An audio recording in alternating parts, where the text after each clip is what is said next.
İsmim Abdülbaki. Afganistan'dan gelmeyim. Afganistan doğumluyum. 64 doğumlu. 49-50 yaş mı oluyor? O civardadır yaşım. İlk geldiğimizde biz Pakistan'da Diyarbakır'a geldik. Diyarbakır'da İskenderun'da 4 sene kaldık. Ondan sonra 86'da buraya geldik. Buranın bu evleri devlet yaptı. Bizi Diyarbakır'dan buraya getirdi. Şimdi buradayız. Ben babam bizim Afganistan'da bizim yörede çok büyük alimdi yani. Babam tabii ki burada vefat etti. 91 yıllarında falan vefat etti. 95 yaşlarındaydı. 100'e yakın yaştaydı. Afganistan'da imamdı köyde. Bizim gene orada arazimiz de vardı. Çalışmıyorduk. Millete ortaklığa ya da hisse şeyine göre veriyor, icra falan veriyorduk. Çalışmıyorduk. O geçimimiz o şekilde okula gittik. Bir 4 sene falan Afganistan'da okuduk. Kunduz, vilayet olarak Kunduz'dur. İlçe Karavukuşlak. Çardara Karavukuşlak'tır. Karavukuşlak da bizim köyün ismidir. Ondan sonra bu Ruslar işgal ettikten sonra bizim köyde katliam yapıldı. Bizim köyün ismi katliam olarak değişti. Şimdi katliam olarak anılıyor. Şimdi o yörede Afganistan'da mesela Cumhuriyet vardı, Davut isminde. Onu bu halkçı partiler inkılap yaptı. Onu devirdi.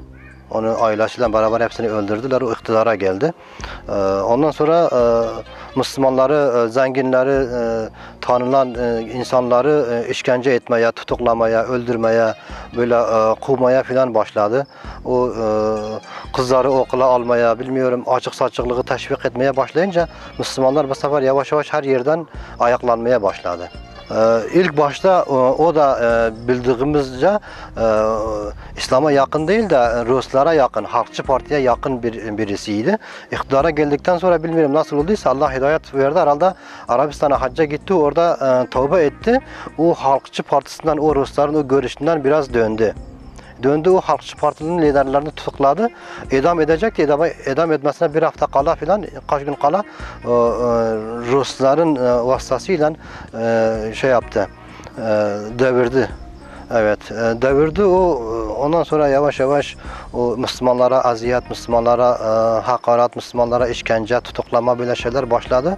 O bizim yörede de bizim köyde de o yörenin Cemiyet İslami'nin yöneticisi benim abimdi. İşte o yüzden orada bizim yörede o savaş oradan başladığı için katliam da ilk önce oradan başladı. Köyümüzden başladı. Tabii ufak tefek savaşlar başka yerlerden başladı ama katliam bizim köyde orada oldu. O yüzden bizim köyün isminden eskiden Karavukuşlak'tı. Sonra katliam olarak değişti. Hala katliam olarak devam ediliyor. Hala da orada Talibanların savaşı yine hala bizim o yörede, bizim o köydedir. Hala savaşıyorlar o yörelerde. En başta yine bizim köyümüz vardır. Türkçeyi biz burada öğrendik. Orada da Özbekçedir. Benim anam aslan Tacik'tir, o babam Özbek'tir. Hem Farsça biliyorum hem Özbekçe biliyorum. Paştuca da az biliyorduk. Şimdi konuşmayınca içimizde de Paştular da olmayınca unutmuşuz, hiç bilmiyoruz. Ben bilmiyorum şahsen. Biz Afganistan'dan 80'de çıktık. 2 sene, 1,5 sene filan Pakistan'da kaldık. Ondan sonra 82'de Türkiye'ye, Diyarbakır'a geldik Ağustos ayında. 4 sene orada kaldık geçici olarak. Burayı bize hükümet yaptı. Ondan sonra 86'da da Ceylanpınar'a geldik.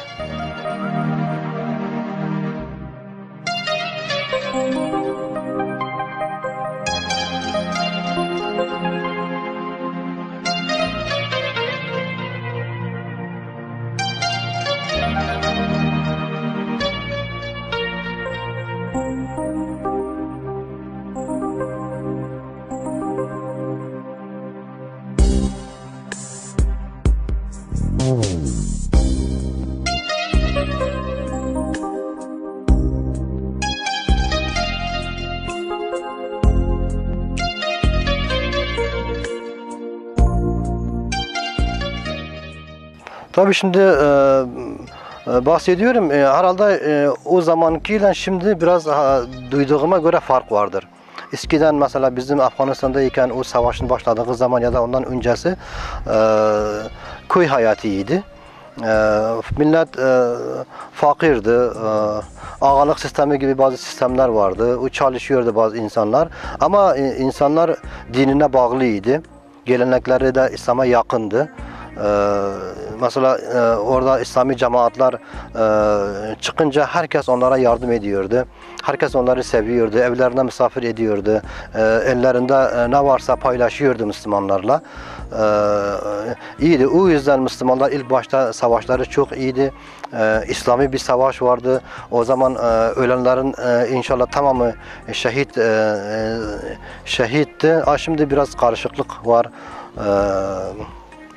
İyidir yine. Evet.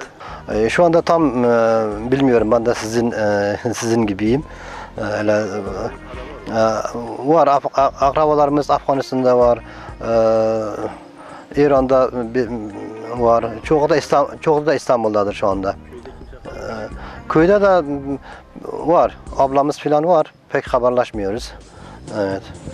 Gidip gelmedim. Ben şahsen gidip gelmedim. Köyde buradan gidip gelenler var. O da başka yerlere kendi şeylerine gidip geliyor. Evet, evet. İstediğimiz zaman gidip gelebiliyoruz.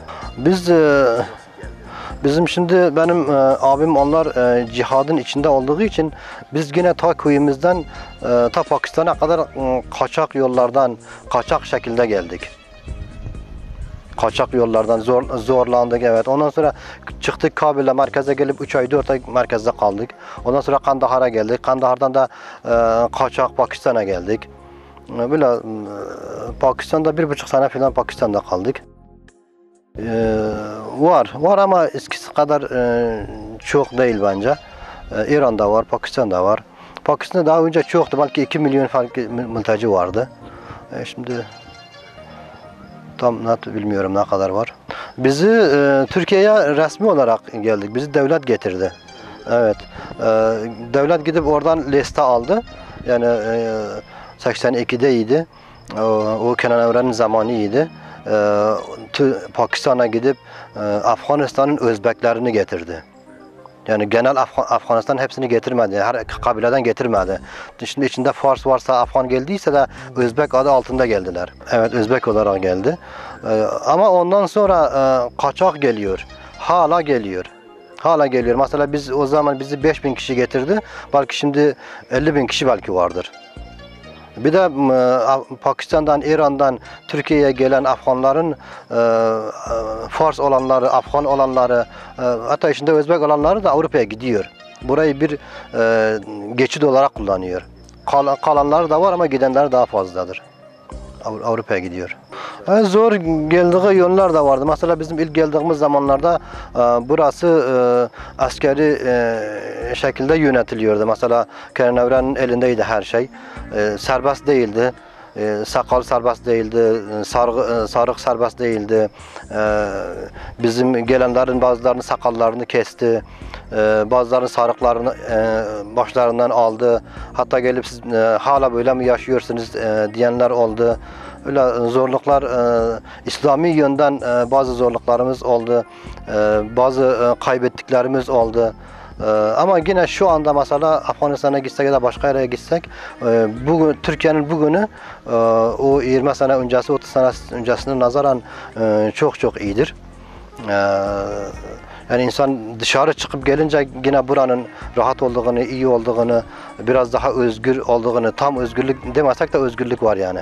Biz Diyarbakır'a yerleştik. Şimdi getiren hepsini Diyarbakır'a yerleştirmedi. Bir kısmı Diyarbakır'da, bir kısmı Urfa Birecik'te, bir kısmı Hatay'da, bir kısmı Van'da. Böyle insanların Afganistan'daki mesleklerini soruyordu. Mesela adam esnafsa şehire yerleştirdi. Arazi sahibi çiftçi ise çiftçilik yapabilecek bir yerde yerleştirdi. Hayvancılıkla uğraşanları mesela hayvancılık yapabilecek yerlerde yerleştirdi. O şekilde biz de çiftçiyiz dedik. Çiftçilik yapmamışsak da fazla. Bizi Ceylanpınar'a getirdi. Ceylanpınar'dayız. 4 sene kaldık. İskenderun'da 4 sene kaldık. İlk önceleri ameliyatçılık yaptık sağda solda. Ondan sonra orada yavaş yavaş dericilik yaptık. O bazı insanlarda hükümet işe aldı. Biz işe girmedik, işe almadı bizi. Evet. İyi de memnunduk, evet. Şimdi buraya geldikten sonra dedik kaşki biz devlete dilekçe verseydik, bize Diyarbakır'dan yer ver, şehrin merkezinden yer ver deseydik diye hala arzu ediyoruz. Ama burayı da belki o kadar şey olduğunu bilmiyorduk, köşe olduğunu, kenar olduğunu. Buraya geldik, evet. Ama buraya geldik, buradan gidenler var. Mesela İstanbul'da benim akrabalarım, abilerim, yeğenlerim hepsi İstanbul'dadır. Öyle gidiyorlar. Yani buranın nüfusu çoğalmıyor.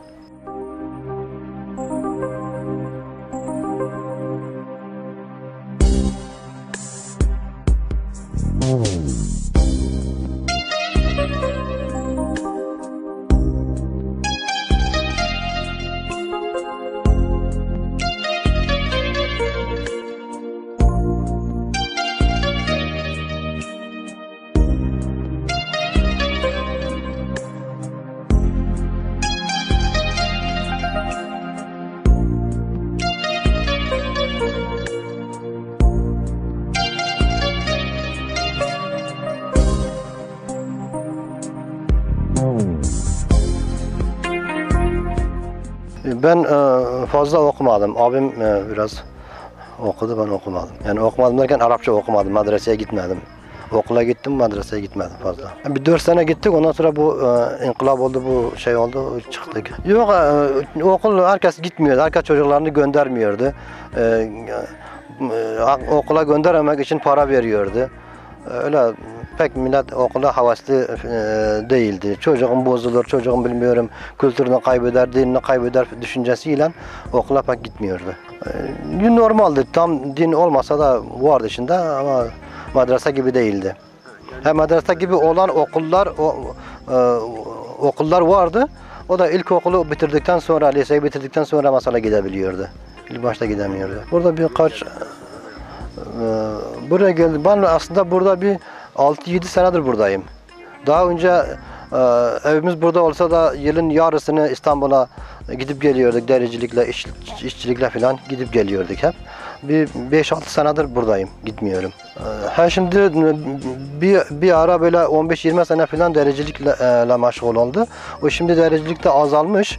Çok az kişi dericilik yapan vardır ama çiftçilik yapanlar vardır. Burada çiftçilik yapıyorlar. İstanbul'da da her yerde, her işte çalışanlar vardır.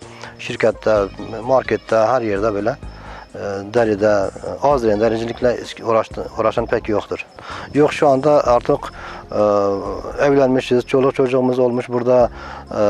Bir ara ben şahsen düşündüm, yani bu Rusların çekildiği zaman öyle gitmeyi çok arzuladım, çok düşündüm. Kaç ay sonra gideceğim filan, baktım ki o huzur gelmedi, o benim gideceğim düşüncem olmadı.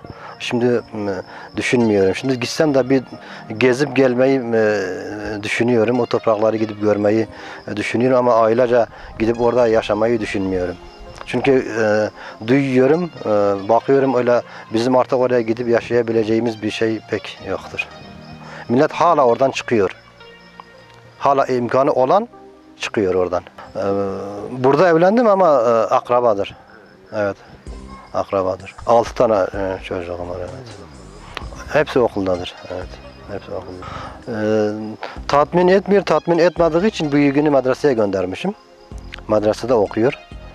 Diğerlerinde de mesela ilkokulu bitirdikten sonra, bir tanesi gerçi İmam Hatip lise 2. sınıfa bu sene başlayacak. Medreseye göndermeyi niyetim var, gönderebilsek tabii ki. Arapça eğitimi için. Evet, baba mesela benim çocuklarım kızdır. Annem de ufaklıktan ta vefat edene kadar hep kız çocuklara ders vere geldi. Afganistan'da da, burada da. O yüzden çocuklara diyorum, benim bak annem gibi olun. Annemin mesleğini siz sürdürün filan diye o arzudayım, o arzu içinde uğraşıyorum. İnsan arasa, uğraşsa, o yola adım atsa, baş koysa bulunur, yani vardır. Evet. Zordur tabii ki, yani bu. kolay değildir. Bunun bir sürü zorlukları vardır. Zorluklara katlanmak lazım. Dinini yaşamak gerçekten bu zamanda zordur. O zorlara yani değer, yani Allah'ın rızasını kazanmak için mücadele etmek lazım, uğraşmak lazım.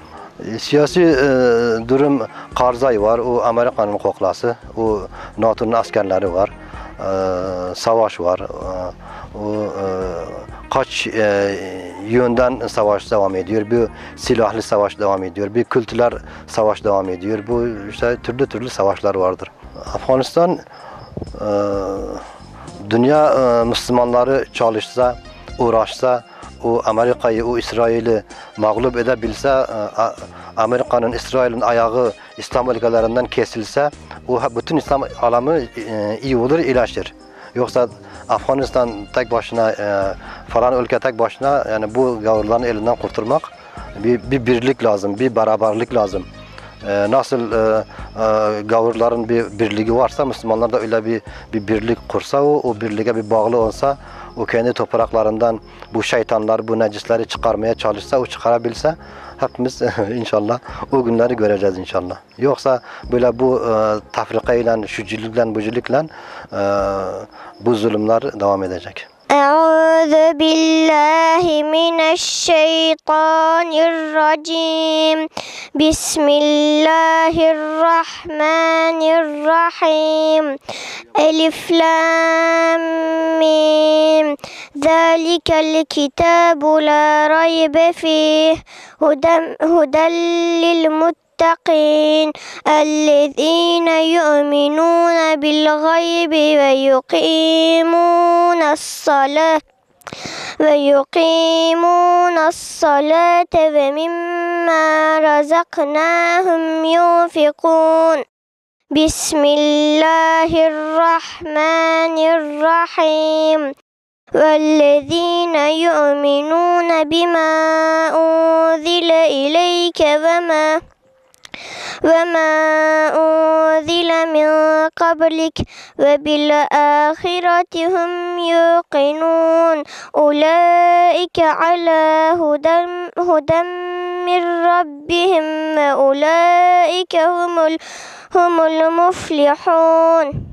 Abim var, bir yer tutmuş herhalde, bir Müslüman kardeşlerle beraber orada çocuk falan okutuyor, ders veriyor, medrese gibi.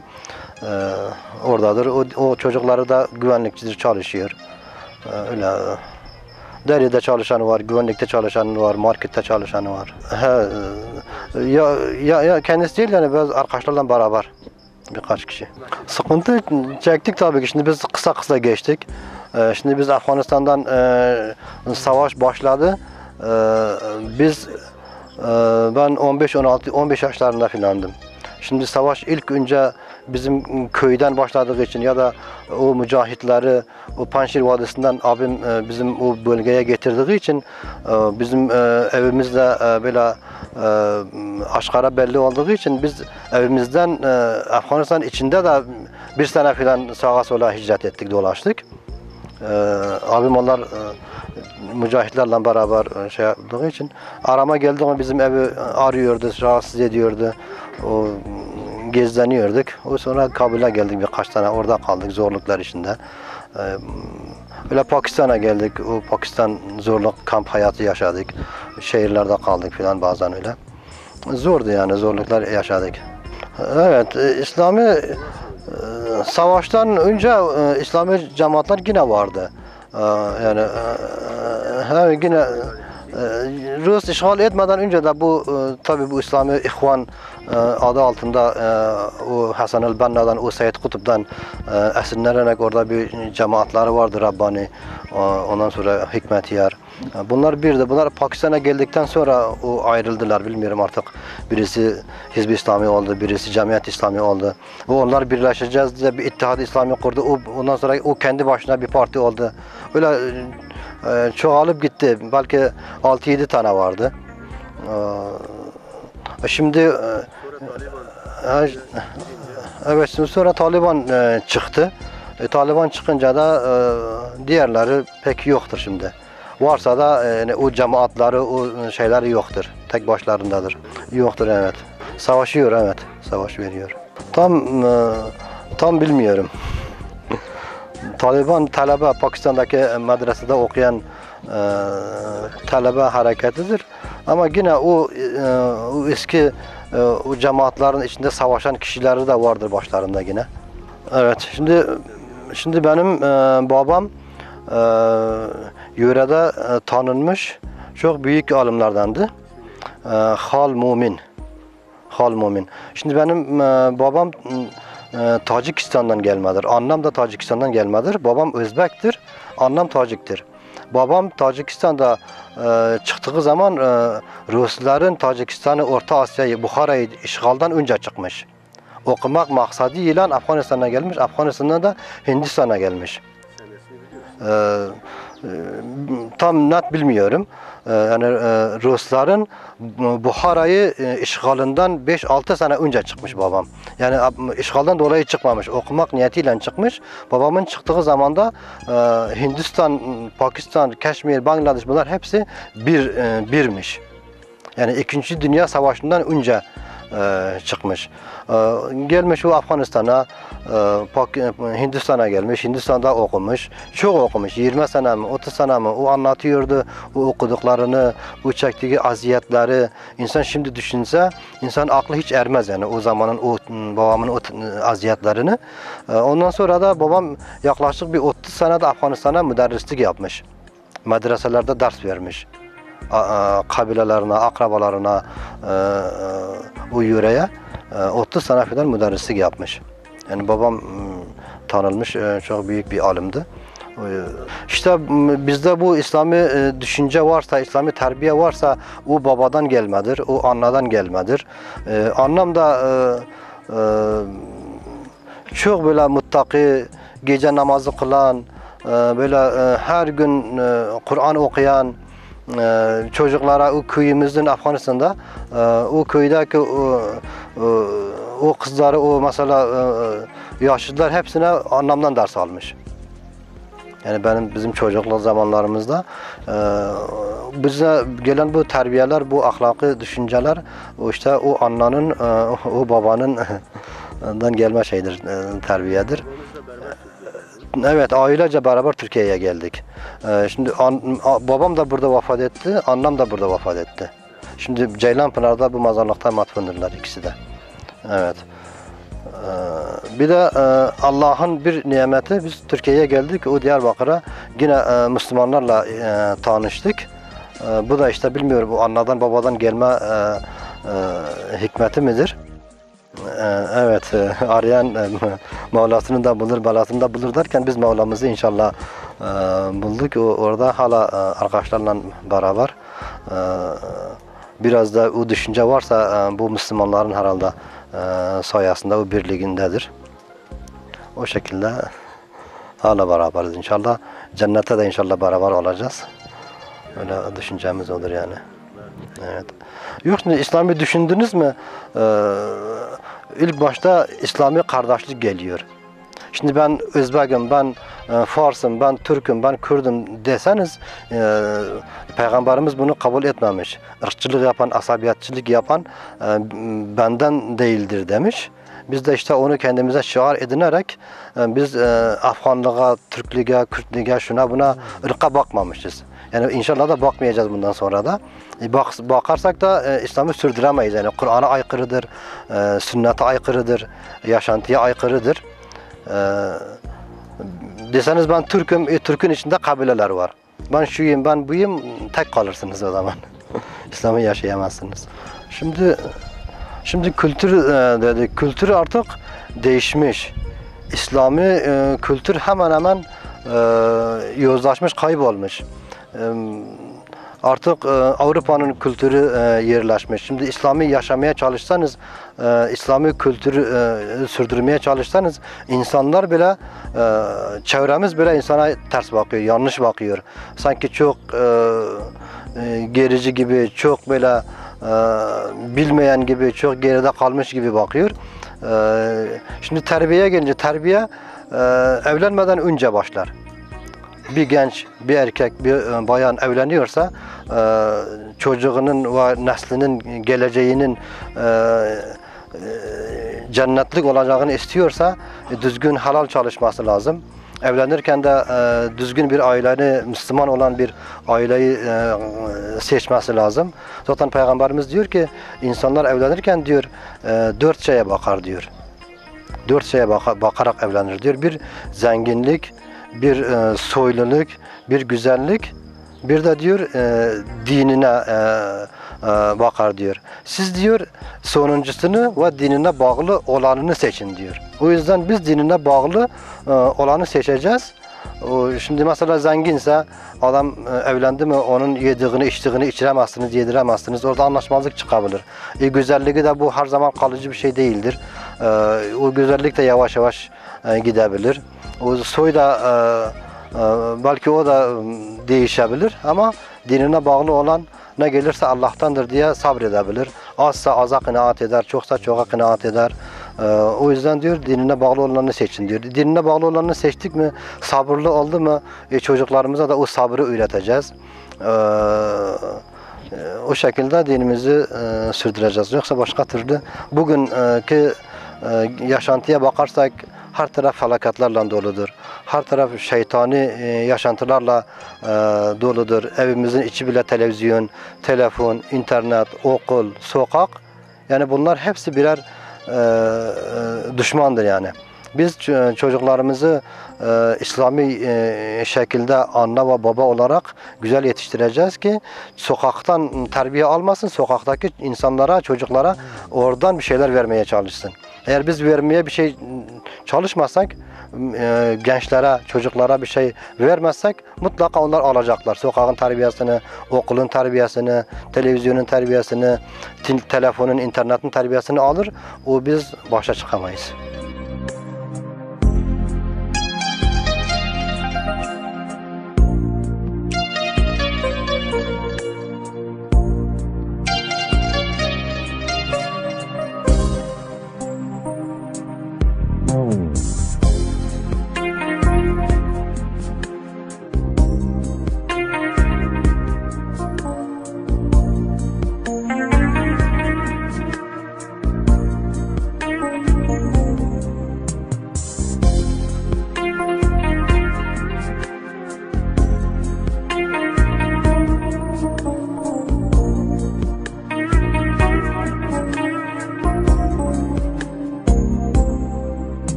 Şimdi Afganistan'ı Halkçı Parti Afganistan'da başa geldi. Bu dedim ya demin de bahsettim Davud'u devirdi. O Halkçı Parti başa geldi. Şimdi Halkçı Parti başa gelince gayri İslami yaşayışı, yaşantıyı insanlara tavsiye etmeye, insanlara yaşatmaya başladı. O Müslümanlar da bunu kabul etmedi, baş kaldırdı. O her yerden, dağlık bölgelerden savaşmaya başladı. Bu yavaş yavaş 6 ay, 1 sene falan savaştı. Baktı ki Halkçı Parti Müslümanlarla baş edemiyor. Baş edemeyince bu sefer Rusları çağırdı. Yardıma çağırdı yani sözde. Yardıma çağırınca bir gecede hemen hemen 100.000 Rus askeri o uçağı, o tankıyla Afganistan'a girdi. Afganistan'a girdi, o girince de yine savaş daha fazla kızıştı. Daha fazla kızıştı. O millet de daha fazla Müslümanlara yardım etmeye başladı. O şekilde ondan sonra bu hicretler, Afganistan'ın içinde hicret başladı, ondan sonra dışarıya hicret başladı. Pakistan çok geniş bir sınırı var, İran'ın çok geniş bir sınırı var. 2 milyon belki civarında bir muhacir Pakistan'a, 1 milyon, 1 milyona fazla bir muhacir İran'a geldi. Biz de o gelenlerin içinde Pakistan'a geldik.